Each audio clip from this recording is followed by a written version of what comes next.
2023년 7월 3일 오늘 월요일인데 함께 나눌 하나님 말씀은 디도서 2장 1절부터 15절까지의 말씀입니다. 우리 다 함께 읽도록 하겠습니다. 디도서 2장 1절부터 15절까지입니다.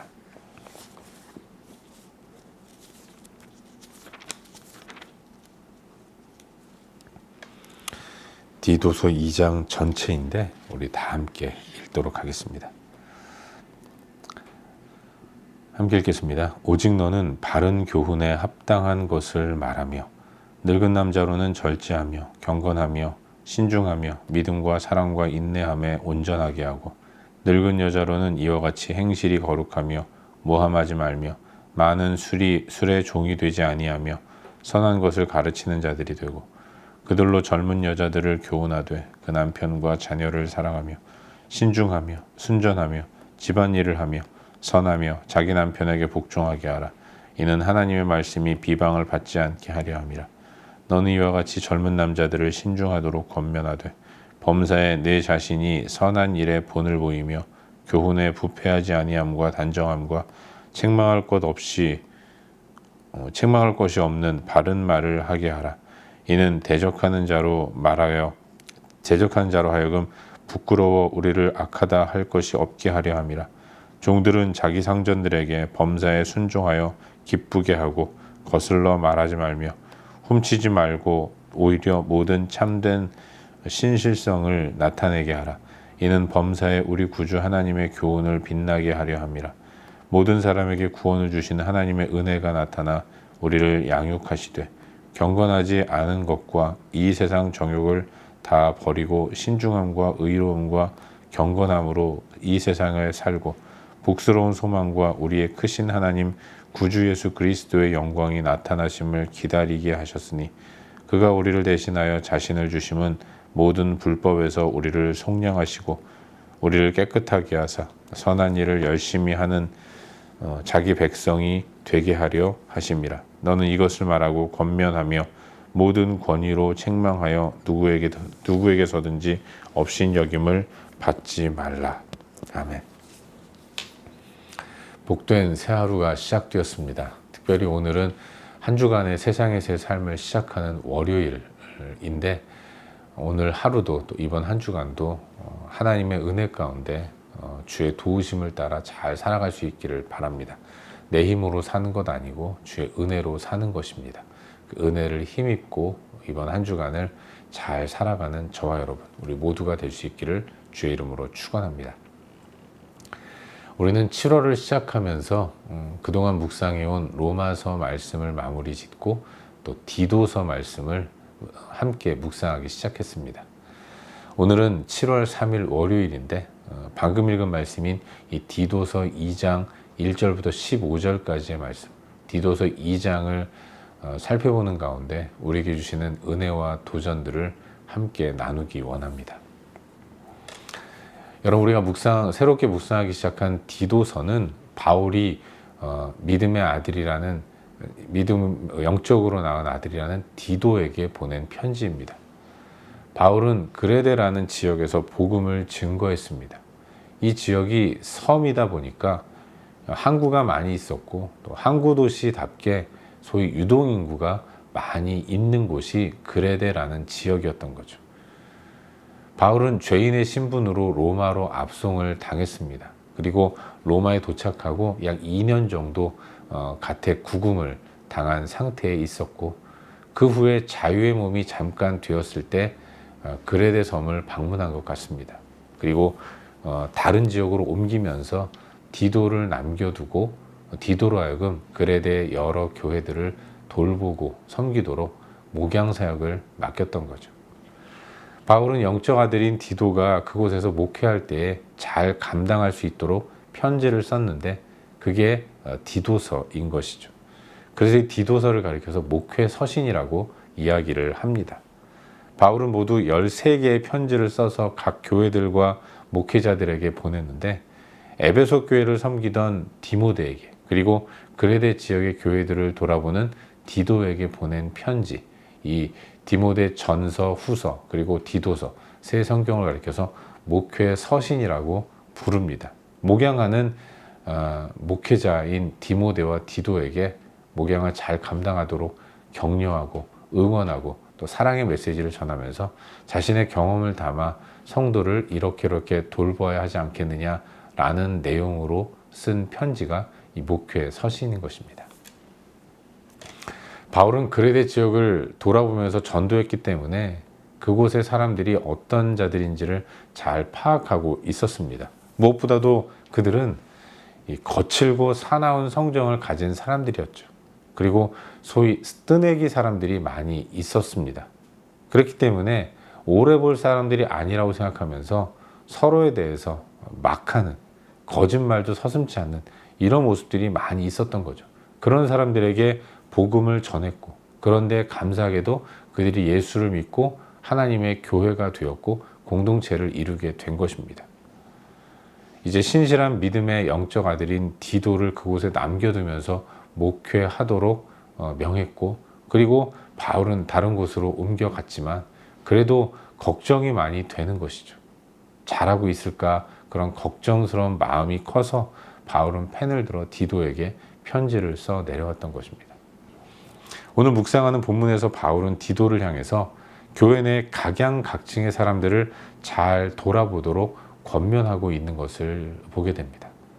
교회 내에는 늙은 남자와 늙은 여자가 있고 젊은 여자와 젊은 남자들이 있는 것이죠.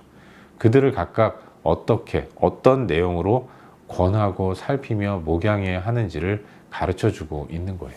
어떤 메시지로 그들에게 교훈을 주어야 하는가를 가르치고 있는 것이죠.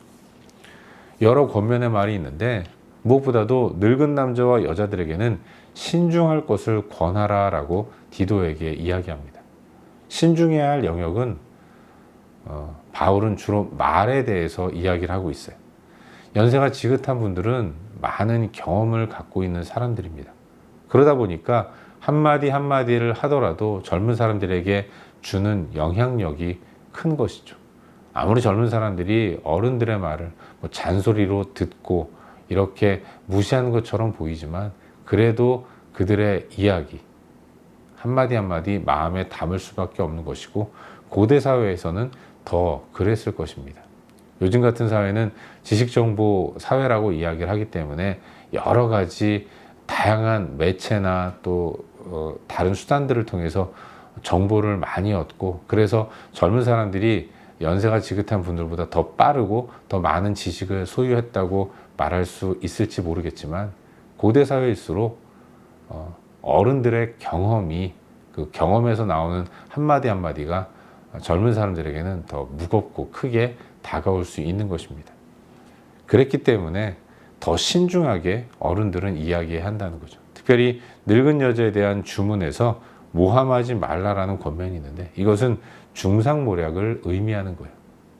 경험이 많고 연세가 지긋한 분들이 어떤 사람에 대해서 잘못된 정보와 또는 나쁜 마음을 가지고 다른 이야기를 하게 되면 그 파급력은 더 크기 때문에 사람이 심각한 또 타격을 입을 수도 있는 것입니다. 그래서 특별히 말을 조심하라고 이야기를 하고 있는 거예요.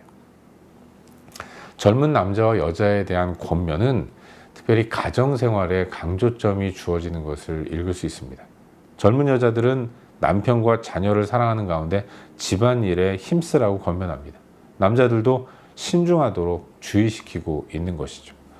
디도가 이렇게 권면을 해야 했던 이유는 그레데 섬의 특성상 분주하고 들떠있는 분위기 때문에 그렇다고 말할 수 있는 것입니다.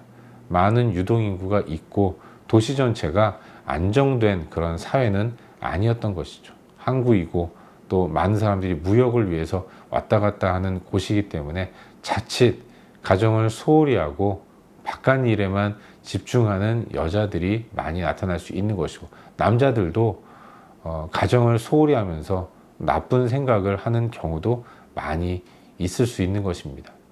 그 가운데서 가정의 소중함을 잘 지키도록 젊은 남자와 여자들은 유혹을 멀리 하도록 권면하고 있는 것이죠.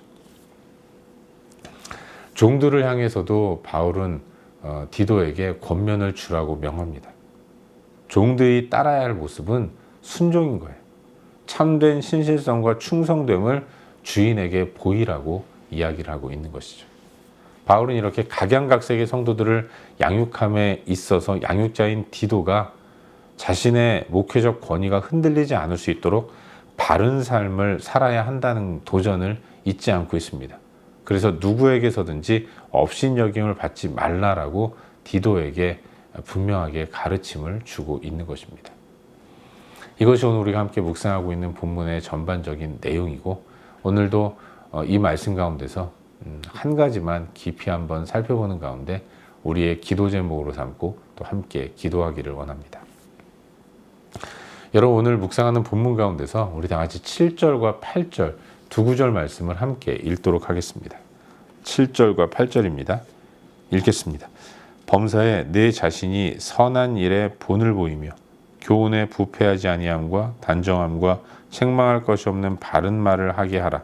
이는 대적하는 자로 하여금 부끄러워 우리를 악하다 할 것이 없게 하려 함이라. 아멘. 여러분, 앞서도 말씀드렸지만 디도서는 목회 서신 중 하나입니다. 디도 자신이 한 지역의 교회를 돌아보고 섬기는 목회자이기 때문에 그가 성공적인 목회를 감당하도록 권면하고 있는 내용을 담고 있는 것이 바로 이 디도서인 거죠. 근데 사실 목회라는 것의 핵심은 목양에 있습니다. 목회하면 여러 가지 하나님 나라의 사역과 사업들을 이야기할 수 있지만 가장 기본되면서 가장 중요한 것은 사람을 돌보고 양육하는 목양에 있다는 것을 우리는 알아야 하는 것입니다. 여러분, 성도를 돌아보고 양육함으로 힘을 얻어 행하는 것이 사역입니다. 또 사역도 목양의 차원에서 그 일을 행하는 가운데 얻어질 영적 유익을 성도에게 경험하도록 만들어야 하기 때문에 모든 목회자들의 사역은 양육, 돌봄에 있다는 것을 알 수 있는 것이고, 하나님은 사람을 세우실 때 세워진 사람을 통해서 또 다른 사람을 세우는 양육자의 사명을 맡겨주셨다는 것을 잊지 말아야 하는 것이죠. 그런 의미에서 우리 모두는 다 목양의 마음을 가진 목회자라는 사실을 잊지 말고 살아가야 하는 것입니다. 특정한 신학교를 졸업한 그리고 교회를 전적으로 섬기는 저 같은 목회자들만 목양을 하는 것이 아니라 하나님의 교회의 모든 직분자들, 아니 하나님의 교회로 들어온 예수 그리스도를 믿고 구원받은 모든 하나님의 백성, 교회들은 다 목양의 마음을 가지고 영혼을 돌아보는 삶을 살아야 하는 것입니다. 여러분, 성도의 삶은 교훈에 부패하지 아니함과 단정함과 책망할 것이 없는 바른 말을 하는 것이어야 합니다. 모든 성도들은 하나님의 말씀이 그 삶 가운데 역동적으로 작용하는 가운데 다른 데 마음을 품지 않고 또 타협하지 않고 바른 진리를 따라 나아가는 삶이어야 하고, 또 믿지 않는 사람들에게 단정한 모습과 또 그들에게 책 잡힐 일이 없는 온전한 삶을 추구하고 지향하며 살아가야 하는 것이죠. 근데 중요한 것은 그 일을 가르치고 권해야 할 디도가 먼저 그런 삶을 살아야 했던 것입니다. 범사에 내 자신이 선한 일에 본을 보이라라고, 목회자가 그런 삶을 살아갈 때 성도들도 그와 같은 삶을 살아가게 된다는 것, 바울은 그걸 힘주어 강조해서 이야기하고 있는 것입니다. 그런 의미에서 목회 서신이라 일컬어지는 디모데전서, 디모데후서, 디도서는 목회자인 디모데와 디도가 목회를 잘 감당할 수 있도록 어떤 목회적인 기술을 전수하는 책이라기보다는 목회자인 디모데, 디도의 영적인 삶에 대한 가르침이라고 말할 수 있는 것입니다. 이렇게 저렇게 화려한 사역의 기술을 전수하는 것이 아니라 하나님의 일들을 감당하는, 영혼을 돌아보는 목양자로서의 너는 어떤 삶을, 어떤 마음과 영적인 자세를 가져야 하는가, 이와 같은 가르침을 주고 있는 책이라고, 편지라고 말할 수 있는 것이죠. 사랑하는 성도 여러분, 사람의 영향력은 말에 있지 않습니다. 그 말을 하는 사람의 삶에 진정한 메시지가 들어있다는 것을 묵상하게 돼요. 말하는 사람의 그 삶이 진정한 메시지이고, 그걸 보고 그걸 경험한 사람들이 그로부터 영향을 받아서 조금씩 삶이 바뀌는 것입니다. 어떤 분이 그런 말을 하셨는데, 여러분, 한국의 사랑의 교회를 개척하시고 평생을 섬기시다가 은퇴하신 이후에 소천하신 그 옥하는 목사님, 그분은 성도들에게 여러분, 하나님은 사랑이십니다, 이와 같은 메시지를 자주 전하셨다고 해요. 그분의 목회 철학이, 그분은 하나님을 사랑의 하나님으로 고백했기 때문에 교회를 개척할 때 교회 이름을 사랑의 교회라고 지었던 것이겠죠.